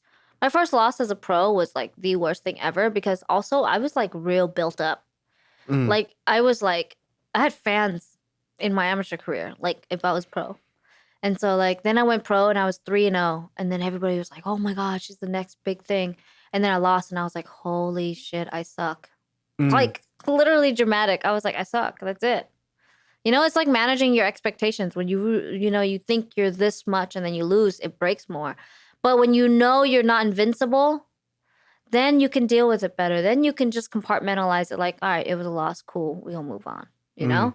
But if you've never lost before, like Angela came back pretty good. But when she lost to Jean-Lee, oh, damn it. I'm not good at her name. I don't want to butcher it. I'd rather not try it. Yeah. But I'm a big fan of hers, actually. When she beat Angela was like broken, you know? Yeah. That shit hurts. How did you like mentally kind of move past it? Because I feel specifically with, even in our generation too, and the younger generation, loss is something that a lot of people just don't want to deal with a lot. I had a relative too where he just couldn't deal with fucking up. Like that concept of failing was so foreign to him, right? And what I was trying to tell him in my case too, because he was trying to use me as an example. He goes like, well, you're doing well. I was like, yeah, but you never saw how many times I failed. Like, I failed so many fucking times. Like, this is a part of the growth process, right? But I guess like for fighting, I don't know what it feels like for fighting, because even when I spar sometimes and I have like the worst days, I feel like shit. Like I feel terrible. Like it eats me up all fucking day. You know? That's because you're not experienced. That's what happens when you don't manage your expectations. It's like an emotional roller coaster, because like, fuck, I gotta get this takedown. Damn it, I didn't get the takedown. Shit. Yeah. I gotta get this punch. Damn it, I didn't get the punch. Shit, it's over. But when you're a pro, you're like, all right, cool. Takedown didn't work, go to something else. All right, cool. The punch didn't work, go to something else. But like to manage loss, it depends on who you're talking to, because how you are in sport is how you are in life, right? So you go back to like Little League. That little motherfucker that cheats, he's always going to be a cheater. The little motherfucker that half-asses it, he's always going to be the half-asser. You know? Like you are in life how you are in sport. For me, it's the opposite. I've been in sport how I've been in life, because I've been through so much in life that once I started this sport, I was like, dude, I've been here before. Like letdowns or whatever. They're not really letdowns. They're just kind of just what happens. And I dealt with it by just moving on. I got another fight. I booked one right away. That's nuts. Like I booked one right away. I could not stand it. I was like, yo, I'm back. Like, could you not, was it more like motivating for you to be like, I don't like this loss and I want to come back and do better? Nah, I didn't give a shit about the loss. It wasn't the loss like publicly, or I still don't care. Like when people make fun of like, for how high ranked I am and how high level I am, my record doesn't reflect it, and I don't give a shit. It's not really the loss that I hurt. It was for me is like, I want to show myself I can do better. Yeah. And like I can do better. I can do better. And how better to show yourself you can do better than doing it again. Were you born in Vietnam? I was born in Vietnam. When did you come here? 95. Oh, okay. So how old were you then? I was 7. Oh shit! So you came here pretty later on then. Yeah. I remember Vietnam, and my entire family came with me. So we have like tons of generations in the family. Like we have a big family. Oh really? Yeah. Like my mom and dad obviously, and my sisters all went through the Vietnam War, and then we have my middle sisters who went through like the aftermath of the Vietnam War, and then we have me who was like coming to America. Damn, that's all in one family. That's fucking nuts. Yeah, so nobody understood each other. Nobody gave a shit what each other felt like, because everybody had different life experiences, you know? Huh. It was hard. Like, and then I go to like my American school, and they have like feelings, and their mom's like hugging them, and like like if they didn't like their lunch, they would throw it away. And I was like, you can throw your food away? You don't think? I'm like looking up like, somebody's watching me. Like I gotta eat all this shit. Even if it's spoiled, I'll throw it up later. Yeah. And then I go home and I tell them like, hey, like my friends aren't getting hit and they're not like kneeling on rocks. Like, and my family like, all right, cool. Yeah. You want to go over there? Yeah. Go ahead. Isn't that crazy though? Like, I think that's the how insane everybody's life experiences can be so different in this country, right? And that's where, I talk about this where I had a conversation with somebody about asking me about masks, right? Mm-hmm. And they were asking about this comparison to how it is in Asia. And they go, well, in Asia, people wear masks, right? I was like, well, for me anyways, this is how I see it. This is not, I didn't read this anywhere, or I'm not coming from a scientific standpoint. This is just my perspective in my life, because I have traveled across Asia and I've seen everything. This country's basis of what nationalism is scattered.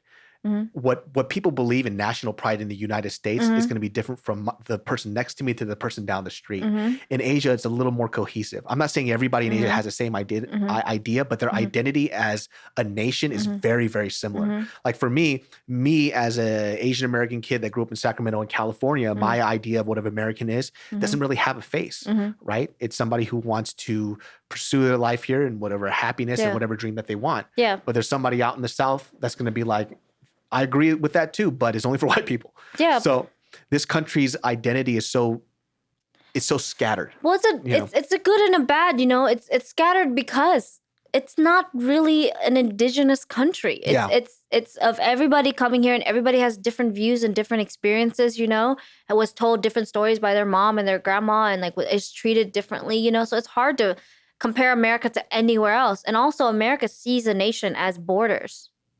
Americans don't travel as much as they should. Culture in Europe, culture in Asia, you're all over the place. People identify themselves with culture. So like in Asia, if you're Vietnamese, you go to Thailand, you're Vietnamese because you have different taste in food. You talk a little different, whatever. But you don't see it as like, I don't know, America just kind of sets themselves apart so much. Yeah. And they take pride in setting themselves apart. And I think that is a weakness of ours. It's not really something to be prideful of. I think we need to see the rest of the world more to be able to understand ourselves. I mean, it's hard too for people here just because I think we can even go further back of how this country was started. Yeah, this country was started through. It's kind of impossible to have like, like definitive pride, but like pride in which part of the nation, pride in which part of history, pride from what house, so it's crazy. But like the whole mask thing, it's quite fucking simple. Okay. For sure. It's quite fucking simple. In Asia, people wear it when they're sick. When they have a cold, they wear it.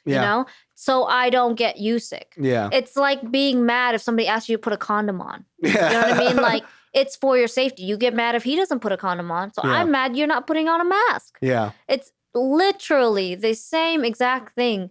And they just don't see it like that. It's just a huge cultural difference too, because I feel like in Asia, people tend to be a little more concerned about their other people, right? So like over here, like I said, we always have to take it back to history and kind of what this country was founded on. Yeah. In the United States, people came here because they were fleeing from something else. Yeah. You know what I mean? You want to talk about refugees? This is a refugee country. You know what I mean? Like people bounced away and they wanted to start their own rules and everything else. Yeah. And because this country is kind of based on this idea of mutiny, that's how everybody's scared that their rights are going to be taken away from a mask, which is so odd. The issue is like every few centuries, certain people just want to just up and decide, you know what? That's enough of refugee people coming in. We're going to just pee around this country and that's it. This is America now. Now we have to set new rules. Like you can't just decide all of a sudden this is going to be like yours. Yeah. It's an ever like flowing. This is what the country's about. It's like a flow of like people coming in and out or people coming here to flee, like you said, Who are you to say, okay, you are the generation to just set this set this country and block everybody else out? Yeah. Like, that's the crazy thing to me. I guess because I'm an immigrant, so my perspective is different. But I love America. Like you said, everybody has different pride. Like I love the American dream, and that's what I had. Yeah. You know what I mean? So I came here in order to build my life so that I can go and do what I do in Vietnam now. How did your family come here? Was it for so my sister came first by boat. Okay. And then she brought us over by plane. Okay. Yeah. So That's kind of nuts. Like I always hear like some people's stories of how they came into this country, and it's always different, right? Specifically from Vietnam because of the war. Yeah. Like there's some people who came here through sponsorship. Some people came here through adoption. Yeah. Some other people came here because they fucking had a kid with a GI out over there. They brought them over too. Any means necessary is the only common factor. Yeah. Any means necessary. Was it hard for you to kind of adjust to living here, like in the United States when you were because culturally, like it. Hell yeah, but it's way easier than if an American was to go to a third world country and adjust. It's nicer. Yeah. Yeah, I had to adjust to like people being ignorant to my culture and stuff, but I never had complaints because nothing is easy when you're transitioning.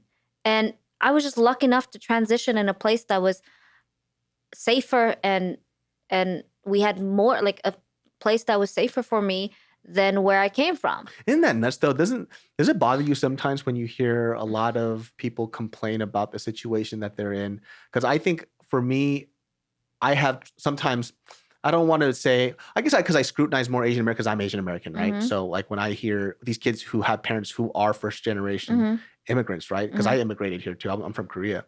And then I think because we grew up with a lot of nothing. So even when I have something right now, I'm very grateful for it. Yeah. So sometimes it's hard for me to listen. Like when you said that, it's like you hear these kids, they go, I don't want to eat this for lunch. And you're like, bitch, you got a choice? Like what the fuck? What the fuck is that shit? Like that's nuts. Yeah.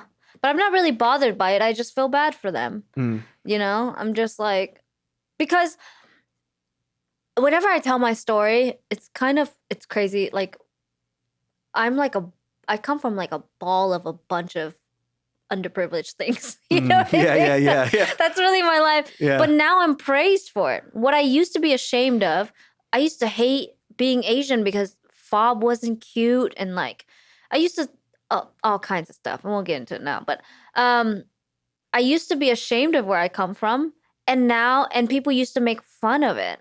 And now people praise me for like, B, how are you so strong? B, wow, your story's incredible. People only praise you once you get through it. So it's like, who gives a shit? Like, that's how I'm going to teach my kid. Like, you better start praising yourself now for the mishaps, like for everything you're going through, for the hole in your shirt, you know? Because like the fake praise is going to come later. Like you need to start praising yourself now. Yeah. I think that's why people sometimes have an issue with, it was hard for me to understand, maybe because I have a very just kind of lax approach about a lot of things, except for certain things that piss me off. But I was like, yeah, but I always do it with the sense of like comedy, right? Because I always have to make somebody laugh. Yeah, you're at brilliant the end at of it. You're good at it. So at the end of the day, like when people ask like, man, you must be pissed a lot. It's like, no, actually, once I say it and I make the joke, I move on with my life. Yeah. Like I'm not sitting here dwelling on something unless I'm trying to make a positive change for it, right? No, but that's how you get people to hear it. Yeah. Because people just respond better to being confronted. Like some people have to be fucking confronted, you know? Just because you have a sense of peace for yourself doesn't mean that when you want change in others, like peace might not work. You might have to cuss a motherfucker out. Oh, for sure. Like I'm pretty sure you guys know out there too. You always know one motherfucker that mouths off too much, and the first thing that pops in your head is you've never been socked in the face before. Exactly. You know what I mean? You have never been socked in the face. Because if you got socked in the face, you wouldn't be mouthing off like that. Yeah. You know, and that's lo and behold, specifically when I went to college, there was this is a very weird story, but when I went to number one, I didn't want to go to UC Riverside. I went to UC Riverside because my dad told me he was going to disown me if I didn't go to a university, even though it was a shit university at the time. So I went to Riverside, and I didn't live anything outside of my bubble. It was just the homies that I was around. I was a geeky little kid that just happened to grow up around bad people because I grew up with them as kids. They just went a different route, and I just hung around them. So when I went to Riverside, I wasn't used to being around different people. Right? Specifically people that weren't of my socioeconomic status. And I never really saw bullying. The only time I saw bullying really was when it was a thug robbing somebody. You know what I mean? Yeah. Which to me is not bullying. That's just, you know, you were in the wrong place at the wrong time. You're going to get your shit jacked. Yeah. But I remember for the first time where I saw this, it was this Asian kid, and it was at the dorm that I was in, and there was an Asian kid getting punked by these two white kids that went to the same high school as them before. And so his bullies essentially followed him to the same fucking college.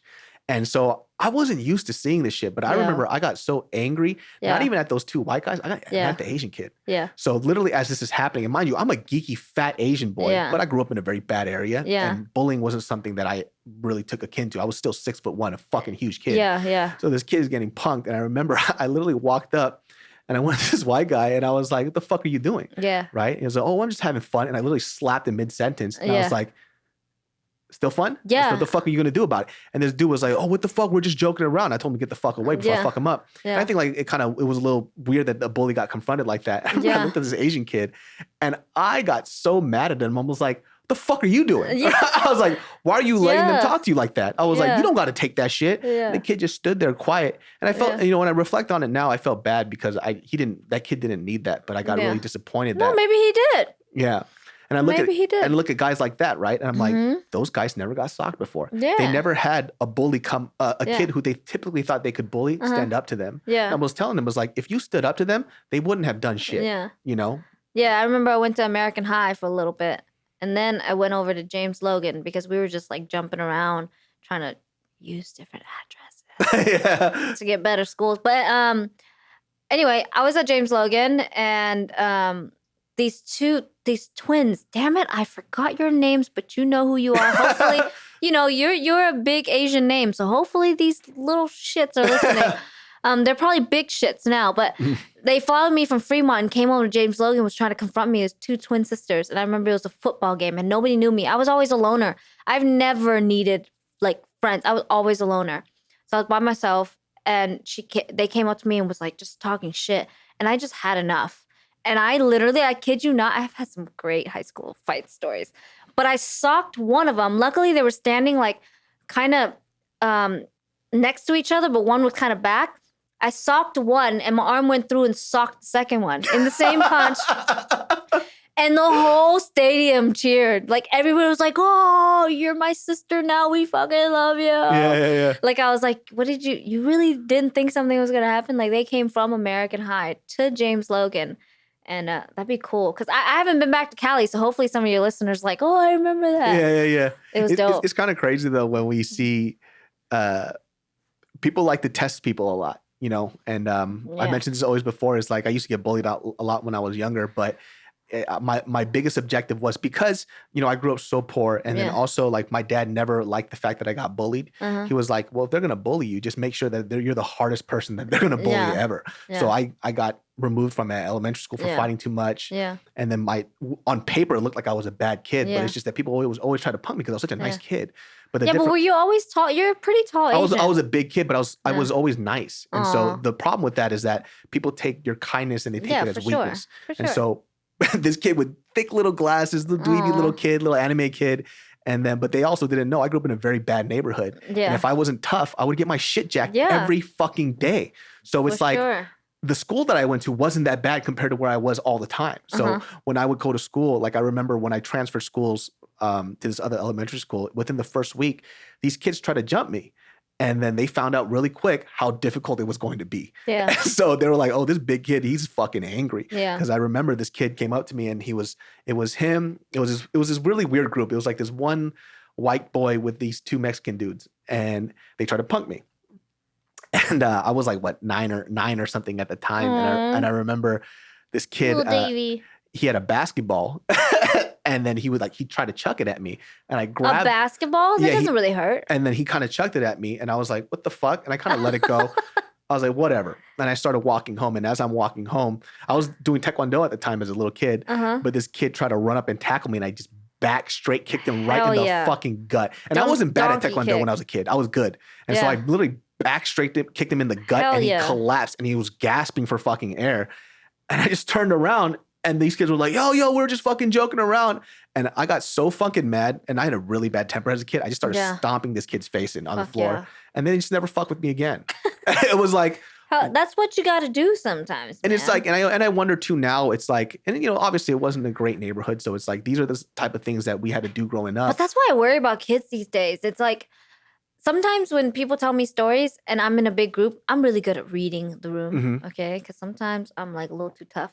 So like I'll read the room and they're like tell stories about their kids or their niece and nephews or something or their old childhood. And I'm like, what's in my head? I'm like, what's the problem with that? Like, you know, and they're like, oh my God, they fought? Like they hit him? And I'm like, yo, we used to get stomped and we're fine. Like, actually, I'm great, you know? Like sometimes in interviews, like they're like, B, how are you so tough and so brave? So I'm like, sometimes I want to say, because my dad used to beat the shit out of me. Like, because we used to like, you know, we used to just learn how to live life. Like I worry about kids these days. So. Yeah, I mean, there's definitely different ways to go about it. And I always tell people when it comes to like immigrant parents, when you're kind of struggling with the day to day, you're trying to fucking make ends meet. You have children, you have all these problems, and you expect some of these immigrant parents to sit down and be like, "Hey, little B, this is what you got to do." Yeah.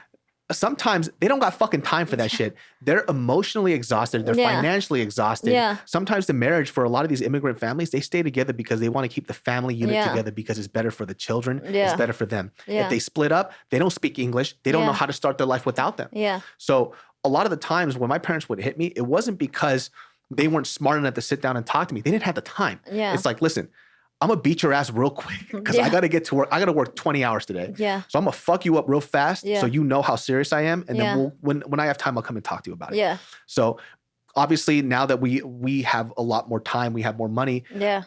Most likely, I'm probably not gonna beat the shit out of my kids. Like, yeah, of course. You but know? it doesn't have to be that. I mean, they just didn't know any better. But I mean, for me, when my goddaughter falls, I'm like, you all right? Yeah. Like, I'm not running at you, crying, you know? I'm like, yo, you good? Yeah. Like, do you want to go home or you want to keep playing? And she'll tell me. She'll make a decision whether she wants to go home or keep playing. Yeah. And it's her decision. And that's just, you know, it's not, you just deal with them how you know life is going to deal with them, you know? Yeah, because I don't think I would ever trade some of my upbringing now because I think like it really helped solidify I mean, I'm not saying it works for everybody. I think I was just very fortunate enough that I was able to make things a lot funnier in my head than it actually was. Because we talk about this too, and I talk about this with comedy a lot because some people have a trouble with like selective moralism. What I mean by that is that poverty, getting my ass beat, getting jumped, being robbed, these are all not funny things, but comedy allows it to be funny. Right. So when you take a moral high ground on comedy and you can laugh at my pain from being poor, what's the fucking difference if I laugh about, I don't know, you being ugly, but you're like, you can't judge the way that I look. It's or like you being what is it when they receive like a trust fund baby? Or something some like that. shit, it's like, right? whatever. It's like, it is what it is, you know, but a lot it's art. Yeah. It's art and art comes from, you know, experiences. So a lot of this stuff really molds how we are today. And the only thing I would change is generational wealth. And systemically. And that's why everybody's working towards it right now. Because if you think about it, me and my sisters were all still tough. My sisters are so tough on their kids. But their kids they're buying cars for their kids. When they turn 16, they're going to have a car. They have a better chance at life, you know? Like generational wealth and like just a better jump at life. I would not take anything back in my upbringing except for how hard we had to work for simple things that life should have just things like food and stuff like that. Like, I don't think those are things you need to work for. Did you ever get bullied when you were younger? Yeah, but I got bullied I was just challenged constantly when I was younger. I was bullied by my family first, constantly challenged. And then I grew up in the hood. So I was fighting like 6 feet tall, like mixed chicks, you know? Like I was like fighting like big chicks and like groups of chicks and like, you know, it's not the best upbringing, but it just showed me how tough I was, you know? What were the fights for? Are you just like walking around, they just fucking try to fuck you up? No, most of the time you're a little Asian girl with knockers in your hair and you're in a black neighborhood. They're like, who the hell are you? I'm like, well, we go to the same store. These are just the rubber bands they had at the store. Yeah. What'd you beat me up for? You know what I mean? You know, and like, I like the, you know, like, I you know, it was like they were just upset that they thought I was like appropriating culture, but I was just in the same culture as them at the time, you know? Yeah. But anyway, it was just a lot of that, but it was obviously now that we're adults, we know it's a lot of projection of everybody else's feelings, but it's hard and it's so weird when we try to have that conversation and, you know, obviously they can only see it from an outside perspective, but it's like, yo, I'm not from this country. I don't know these rules yet. You know what I mean? Like, I don't know what appropriating is. It's just, it's in the store. Right. And I'm going to buy it. America is just a big old country of cultural appropriation. Yeah. But I just think for me, it's like, I feel bad for people who don't know a lot of things, because it just means you didn't get to go to the Filipino fucking bomb-ass house parties I went to. You didn't get to go to the dope-ass black barbecues I got to go to. You didn't get to, like, I don't know, just I experienced a lot of different people in Oakland, in the Bay Area. And that's why people think I say the right things, or I'm woke, or I know. It's just I was lucky enough to experience it. Now people think it's a chore, like, oh, I gotta research to make sure I don't say anything offensive. No, just go kick it with people. Yeah. Like, go learn, go have fun. Yeah. Like, it's, you know, it's harder for people scary. Because you and I grew up in the Bay Area, like NorCal, right? So NorCal, what a lot of people don't understand, that NorCal is very integrated. Yeah. So SoCal has a lot of cultures, but they're not integrated. Yeah. There's a lot of space. Yeah. They just kind of kick it with themselves. Yeah. You know? There's space. When you allow people to be in their comfort zone, they will be. But in the Bay, you're up on each other. All over the place. All over the place. In the Bay, the phrase like hood or ghetto is not directed towards black people. Yeah. It's all cultures. It's just whatever like neighborhood you came from. Mm-hmm. And I understood that from a young age. And even like my mom, like she's an old Asian lady that makes cookies and cooks for everybody. And she never discriminated, although some of my friends were questionable. Yeah. She never discriminated against them, you know? Yeah. Because everybody's just kind of living that same life. And I like, for example, I didn't realize technically how poor I was until I went to a place where people had money. Yeah. Because in your small world, everybody doesn't have much money. Yeah. Y'all just kind of living and doing your own thing. That's the misconception. I'm sick and tired of, I'm kind of like low-key upset at Crazy Rich Asians. Because I'm like, yo, all my friends were like, yo, I watched Crazy Rich Asians. Like, I understand you more now. I'm like, no, you don't. Yeah. I ain't rich or crazy. Like, like I'm a jungle Asian. I'm Vietnamese. Like, I didn't come from Singapore. You know what I mean? Like, this is like a very big misconception. A lot of us are immigrants and came here with $100 to a family of 11. Yeah, I think it's I mean it's one of those things too, like people didn't understand why I didn't have like a specific issue with it. It's just they also have to understand I'm not that Asian, so I can't relate to it. So it was hard. It was just I didn't get it, you know. So I mean, like in your case, right? You're a Vietnamese refugee. Your story hella Asian. Is different. You know what I mean? Hella Asian. Like, but I don't judge. Like but the thing is, I'm young. So the weird thing that happened with me is my mom is 70, so there's 9 kids. Yeah. But I am very much first generation? Yeah, I'm very much that generation of refugee. I'm technically a refugee, even though I wasn't in the war. Yeah. Because that's how I grew up.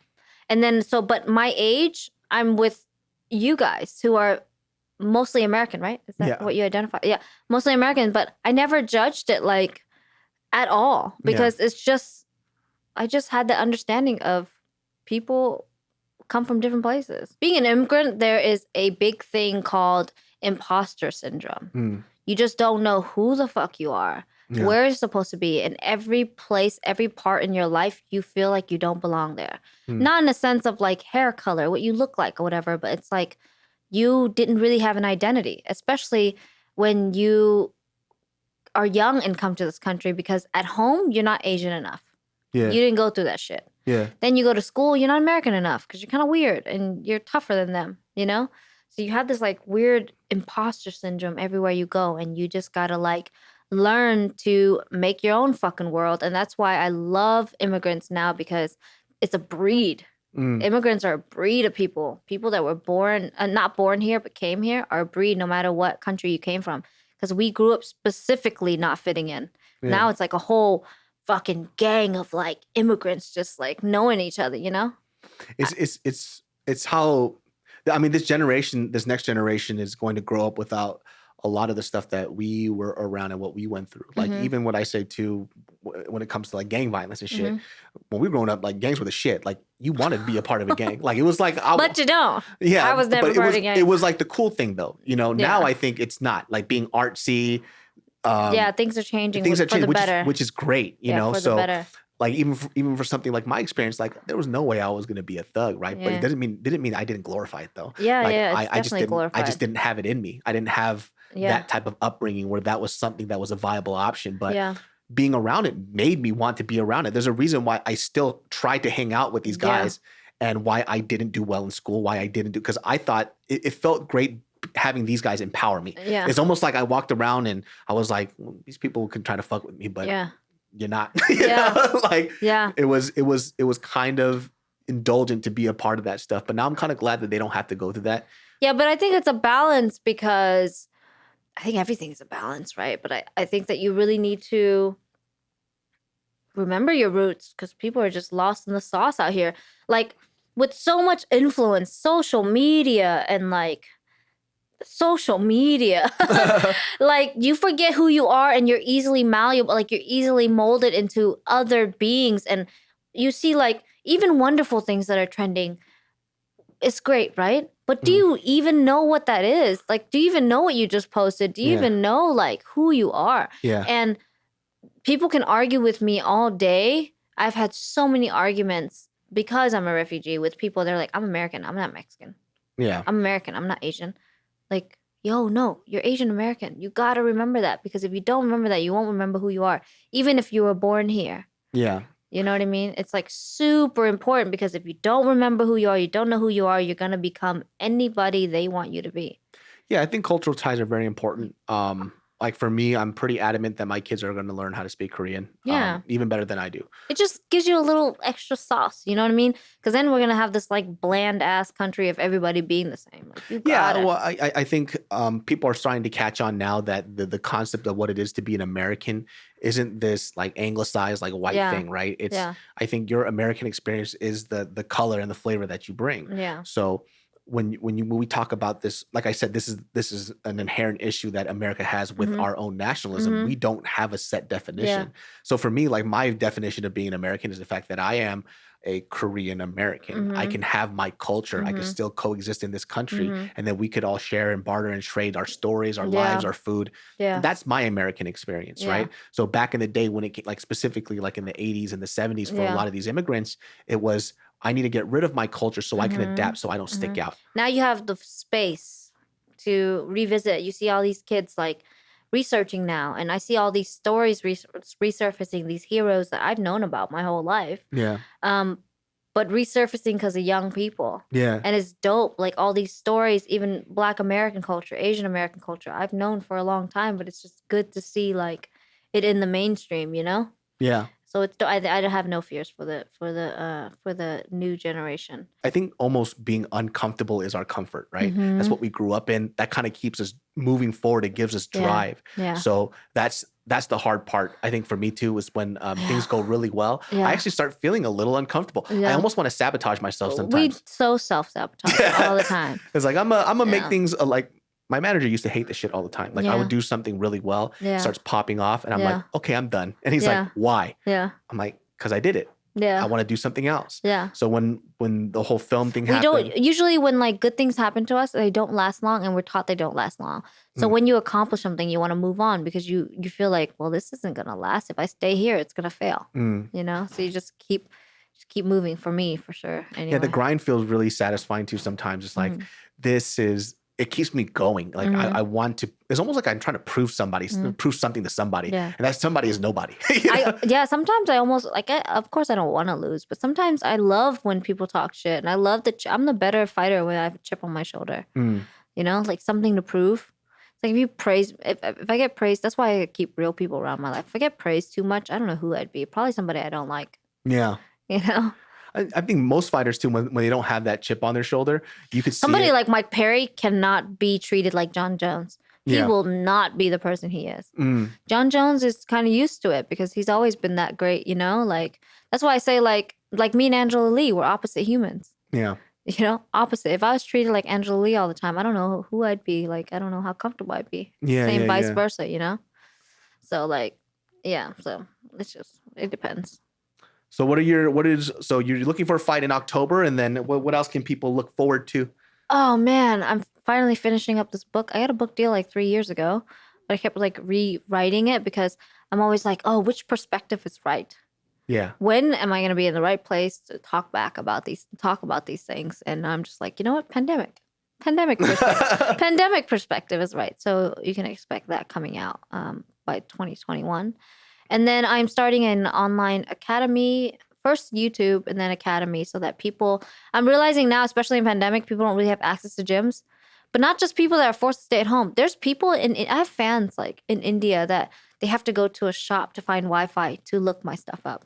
Oh, wow. I have fans like that. And those fans that don't have access to anything, those are the ones I'm going to make this for. Yeah, that's awesome. Yeah, so they can train and hopefully have a shot at a career without having to travel the world like I did. Yeah. Yeah. That's dope. Yeah. Well, I mean, where can people find you? Like, plug all your shit. Instagram, Twitter, it's Killer B MMA. And I don't want to plug my YouTube yet. It's not ready. But yeah, just find me on Instagram and Twitter, Killer B MMA. It's funny, people are like, oh, Bima. They think that's my name. I'm like, it's Killer B MMA. Like, Bima. People think my name's Bima. People that don't like know fighting. Funny. It's hilarious. What's That's how I know Mama? new fans from old ones. I'm like, I'm not Bima. That's fucking hilarious. But yeah, just on social. My social's pretty cool. Cool. Well, thanks for coming in. Thanks, David. What was that, like 6 hours? Shit, I don't know. That was a good conversation, though. It's great perspective for people who want to know about fighting. So it was cool. Thanks. Yeah. Well, guys, that wraps up this episode, and we'll see you all next time. Peace.